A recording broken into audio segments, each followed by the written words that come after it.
नमस्कार साथियों, आप सभी का हमारे YouTube चैनल विद्यालय एजुकेशन में स्वागत है।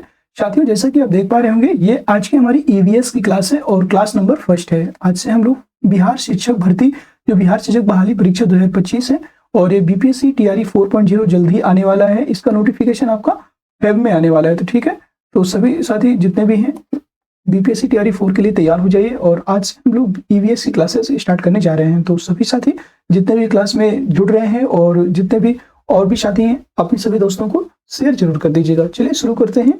और ये जो क्लास है ये आपका ईवीएस पोर्शन को पूरा कंप्लीट करेंगे इसमें, और ये एससीईआरटी पैटर्न पर करवाया जा रहा है। तो most important BPSC previous year question है। आज की क्लास का पहला क्वेश्चन है, पर्यावरण किससे बनता है। सभी क्वेश्चन के आंसर आपके सामने है। 1 से 2 बार आप देखेंगे तो जरूर आपको सारे क्वेश्चन क्लियर हो जाएंगे। पर्यावरण किससे बनता है? जीवीय घटकों से, भू आकृति घटकों से और अजैव घटकों से, तीनों से मिलकर के बनता है। इसलिए इसका राइट आंसर हो जाएगा उपयुक्त तो सभी। ठीक है, और ये 53 और 55 बीपीएससी प्री 2011 में भी पूछा गया था।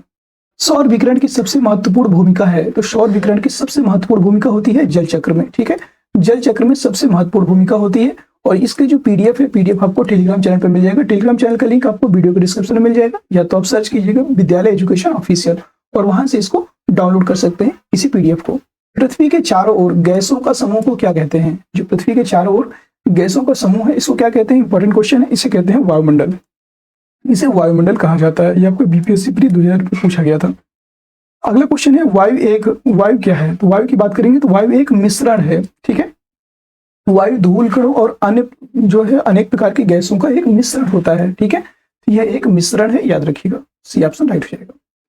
शुष्क हवा में नाइट्रोजन की मात्रा होती है, तो नाइट्रोजन की मात्रा वायुमंडल में नाइट्रोजन की कितनी मात्रा होती है? तो वायुमंडल में नाइट्रोजन है 78%। और इसी तरह पूछ रहा है कि शुष्क हवा में नाइट्रोजन की मात्रा है, तो 78% है, याद रखिएगा। 78% है। एमपीपीसीएस प्री 1990 में पूछा गया था। अगला क्वेश्चन है आपका, हवा में जिस गैस की मात्रा सबसे अधिक है वह है, तो आप सभी जानते हैं 78% आपकी नाइट्रोजन है। और ऑक्सीजन की बात करेंगे 21% आपकी ऑक्सीजन है। ठीक है, तो डी ऑप्शन सबसे अधिक है, नाइट्रोजन। ठीक है, कार्बन की बात करेंगे तो कार्बन का 0.03% है। ठीक है, 0.03%, याद रखिएगा। अगला क्वेश्चन है, पृथ्वी शिखर सम्मेलन का आयोजन कहाँ किया गया है? ये आपका 0.03 है। ठीक है, ये मत ऐसे याद रखिएगा, 0.03% है कार्बन डाइऑक्साइड। पृथ्वी शिखर सम्मेलन का आयोजन किया गया था, यह पृथ्वी शिखर सम्मेलन का आयोजन रियो में गया था, याद रखिएगा, रियो में इसका आयोजन किया गया था। अगला प्रश्न है, राष्ट्रीय पर्यावरण अभियांत्रिकी शोध संस्थान नीरी का कहाँ अवस्थित है? ये बताना है। नीरी का मुख्यालय कहाँ है, या तो नीरी कहाँ स्थित है, आपको ये बताना है। तो ये नागपुर महाराष्ट्र में स्थित है। ठीक है, नागपुर महाराष्ट्र में यह आपका नीरी का मुख्यालय स्थित है। सी ऑप्शन करेक्ट हो जाएगा। ठीक है साथियों, देखिए ये क्वेश्चन बहुत इंपॉर्टेंट है। यूपी लोअर सबऑर्डिनेट में पूछा गया, यूपी पीसीएस में पूछा गया, उत्तराखंड पीसीएस और यूपी पीसीएस 2014 में फिर लगातार पूछा गया। 3 बार क्वेश्चन पूछा गया है पीसीएस में, 2005, 2011, 2012 और 2014, 4 बार लगातार ये क्वेश्चन पूछा गया। इंपॉर्टेंट क्वेश्चन है, याद रखिएगा। अगला प्रश्न है, राष्ट्रीय पर्यावरण अभियांत्रिकी शोध संस्थान नीरी कब और कहाँ स्थापित किया गया है? तो यह नागपुर महाराष्ट्र में 1958 में स्थापित किया गया है। बी ऑप्शन इसका राइट हो जाएगा। अगला प्रश्न है, एनईए से आशय है, मतलब एनईए का फुल फॉर्म पूछ रहा है। तो एनईए का फुल फॉर्म होता है नेशनल एनवायरमेंट अथॉरिटी। एनईए, ठीक है, नेशनल एनवायरमेंट अथॉरिटी। और आप लोग बताइएगा एनएचएआई का फुल फॉर्म बताइएगा। आप कमेंट बॉक्स में सभी लोग फुल फॉर्म बताइएगा एनएचएआई का फुल फॉर्म। अगला प्रश्न है, विश्व मौसम विज्ञान संगठन का मुख्यालय अवस्थित है। विश्व मौसम विज्ञान संगठन का जो मुख्यालय है ये कहाँ अवस्थित है? तो यह आपका जिनेवा में स्थित है। ये ऑप्शन करेक्ट हो जाएगा, जिनेवा। अगला क्वेश्चन है, यूएनईपी का मुख्यालय अवस्थित है। यूएनईपी का मुख्यालय आपका नैरोबी केन्या में अवस्थित है। नैरोबी केन्या में अवस्थित है। और इसका फुल फॉर्म क्या होता है? तो यूएनईपी का फुल फॉर्म होता है यूनाइटेड नेशन एनवायरनमेंट प्रोग्राम। ठीक है, अगला क्वेश्चन है, ग्रीन पीस इंटरनेशनल का मुख्यालय अवस्थित है। ग्रीन पीस इंटरनेशनल का जो मुख्यालय है यह एम्स्टर्डम में स्थित है, याद रखिएगा, एम्स्टर्डम। ये ऑप्शन करेक्ट हो जाएगा। ठीक है, कैनबरा कहाँ की राजधानी है?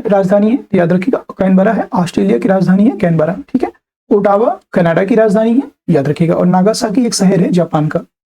अगला प्रश्न है, भारत में पर्यावरण सुरक्षा अधिनियम निम्नलिखित में से किस वर्ष में पारित हुआ था? पर्यावरण सुरक्षा अधिनियम की बात करेंगे तो यह 1986 में पर्यावरण सुरक्षा अधिनियम पारित हुआ था, याद रखेंगे। बी ऑप्शन इसका राइट हो जाएगा। अगला प्रश्न आपका, पर्यावरण सुरक्षा अधिनियम ईपीए को अन्य किस नाम से भी जाना जाता है? तो यह 1986 में पारित हुआ था और इसको छाता विधान के नाम से भी जाना जाता है। ये ऑप्शन करेक्ट हो जाएगा। ये इंपॉर्टेंट क्वेश्चन बन सकता है। ये देखिए एमपीपीसीएस 2013 में पूछा गया प्रश्न है, तो ये क्वेश्चन इंपॉर्टेंट है। इन्वायरमेंट ईपीए इन्वायरमेंट प्रोग्राम जो है आपका, या इन्वायरमेंट प्रोटेक्शन अधिनियम को छाता विधान के नाम से भी जाना जाता है। अगला प्रश्न है, साथियों क्लास पसंद आ रही हो तो एक बार क्लास को सभी साथी जितने भी हैं लाइक कर दीजिएगा, शेयर कर दीजिएगा, और ऐसे ही क्लास अब हम डेली लेकर के आएंगे आप सभी के लिए। और निसंकोच आपकी पूरा कंप्लीट जितना पूरा सिलेबस है कंप्लीट सिलेबस करवाया जाएगा। ये हमारी क्लास फर्स्ट है, तो क्लास फर्स्ट से लेकर के जितनी भी क्लासेस ईवीएस की लगाई जा रही हैं सभी जरूर देखिएगा, सारे क्वेश्चन आपके यहीं से बनेंगे, ठीक है। National green tribunal NGT Bharat सरकार द्वारा स्थापित किया गया था, यह 2010 में स्थापित किया गया, सी ऑप्शन राइट हो जाएगा। और साथ ही जितने भी प्रीवियस ईयर में जितने भी क्वेश्चन पूछे गए हैं वो भी हम लोग कंप्लीट लेकर के आएंगे, और सारे क्वेश्चन आपको इसी में करवाए जाएंगे। एनजीटी का पूर्ण रूप क्या है, तो इसका पूर्ण रूप होता है, यानी कि फुल फॉर्म होता है एनजीटी का national green tribunal. National green tribunal, ये ऑप्शन करेक्ट हो जाएगा। अगला प्रश्न है इको मार्क, ये क्वेश्चन आपका 2 बार बीपीएससी टीआरई में पूछा गया था, 2 बार आप देख सकते हैं। अगर आपने एग्जाम दिया है या नहीं दिया है तो आप प्रीवियस पेपर में देखेंगे लेकर के, तो इसमें यही क्वेश्चन आपको 2 बार मिलेगा। इको मार्क उन भारतीय उत्पादों को दिया जाता है जो, तो यह पर्यावरण के प्रति जो मैत्रीपूर्ण होते हैं उनको इको मार्क दिया जाता है, सी ऑप्शन करेक्ट हो जाएगा। ये आपको यूपीपीसीएस 2012 में पूछा गया था, और यूपीपीसीएस 2021 में भी यही क्वेश्चन पूछा गया था। अगला प्रश्न है प्राकृतिक कृषि का अन्वेषक कौन है, तो प्राकृतिक कृषि के जो अन्वेषक के रूप में जाने जाते हैं मासानोबु फुकुओका, यह प्राकृतिक कृषि के अन्वेषक हैं, और ये कहाँ के हैं, याद रखिए जापान के हैं। अगला प्रश्न है पर्यावरण संरक्षण के लिए ग्रीन आर्मी को किसने प्रारंभ किया था, ग्रीन आर्मी को किसने प्रारंभ किया था, तो यह ऑस्ट्रेलिया ने प्रारंभ किया था, सी ऑप्शन करेक्ट हो जाएगा ऑस्ट्रेलिया। एमपीपीसीएस 2014 में पूछा गया था। अगला प्रश्न है आपका ग्रीन वॉश इंगित करता है, ग्रीन वॉश इंगित करता है झूम कृषि की प्रोन्नति, नदी जल का शुद्धिकरण, हरियाली घटना हटाना, या पर्यावरण संरक्षण का झूठा वादा करना। तो यह ग्रीन वॉश इंगित करता है पर्यावरण के लिए, जो पर्यावरण संरक्षण है इसके लिए झूठा वादा करना, इसी को कहते हैं ग्रीन वॉश इंगित करना। ये आपका यूपीपीसीएस 2017 में पूछा गया था, इंपॉर्टेंट प्रश्न है, याद रखेंगे, ये आपका इंपॉर्टेंट प्रश्न बन सकता है। अगला प्रश्न है विश्व पर्यावरण दिवस कब मनाया जाता है, ये बताना है, तो यह 5 जून को मनाया जाता है, याद रखिएगा 5 जून को विश्व पर्यावरण दिवस मनाया जाता है। 1 दिसंबर को विश्व एड्स दिवस मनाया जाता है 1 दिसंबर को, और 14 नवंबर को बाल दिवस के रूप में मनाया जाता है, ठीक है। 15 अगस्त आप सभी जानते हैं, 15 अगस्त को हम लोग क्या मनाते हैं, स्वतंत्रता दिवस, ठीक है। और 26 जनवरी को क्या मनाते हैं, गणतंत्र दिवस। इनमें आपको कंफ्यूजन नहीं रखना है, ये आपका देखिए कई बार ये क्वेश्चन पूछा गया है लगातार। अगला प्रश्न है पारिस्थितिकी निम्नलिखित के बीच संबंध पारस्परिक संबंधों का अध्ययन है, पारिस्थितिकी निम्नलिखित के बीच पारस्परिक संबंधों का अध्ययन है, तो यह जीव और वातावरण के बीच पारस्परिक संबंधों का अध्ययन होता है, ये ऑप्शन करेक्ट हो जाएगा। अगला प्रश्न है पारिस्थितिक तंत्र की संकल्पना को प्रस्तावित किया था, पारिस्थितिक तंत्र की संकल्पना है इसको प्रस्तावित किया, ये आपका ट्रांसलेट किया था, डी ऑप्शन करेक्ट हो जाएगा। और साथ ही याद रखिएगा एससीईआरटी और एनसीईआरटी के इससे बेस्ट क्वेश्चन कहीं पे भी नहीं मिलेंगे आपको, सारे क्वेश्चन जो एनसीईआरटी के और एससीईआरटी के आपको कंबाइंड क्वेश्चन यहाँ पे करवाए जा रहे हैं। अगला प्रश्न है पृथ्वी का सर्वाधिक बृहद पारिस्थितिक तंत्र निम्नलिखित में से कौन है, तो पृथ्वी का सर्वाधिक बृहद पारिस्थितिक तंत्र इसे जैवमंडल को कहते हैं, डी ऑप्शन करेक्ट हो जाएगा जैवमंडल। यूपीआरओ जो है प्री 2017 में पूछा गया था। अगला प्रश्न आपका देखेंगे जहां जीव रहता है, जहां जीव रहता है उस सटीक जगह को कहते हैं, तो जहां पे जीव रहता है आप सभी जानते हैं उसे हम लोग जो है निकेत भी कहते हैं, और उसे जो है आवास भी कहा जाता है, याद रखिएगा। तो याद रखिएगा उपयुक्त में से एक से अधिक इसका राइट आंसर हो जाएगा ई ऑप्शन, ठीक है। और ये परितंत्र भी होता है उनका, बायोम भी बोल सकते हैं, एक तरह से एक से अधिक इसका राइट आंसर हो जाएगा, क्योंकि देखिए एक परितंत्र होगा उसके अंदर उसका एक आवास होगा और उसी को एक निकेत कहते हैं, तो याद रखिएगा आपका उसी के अंतर्गत आ जाएगा। तो सटीक जगह को हम लोग कहेंगे आवास या निकेत, ठीक है। अगला प्रश्न है निम्नलिखित में से कौन सा एक परितंत्र या इकोसिस्टम शब्द का सर्वोत्कृष्ट वर्णन है, ये बताना है।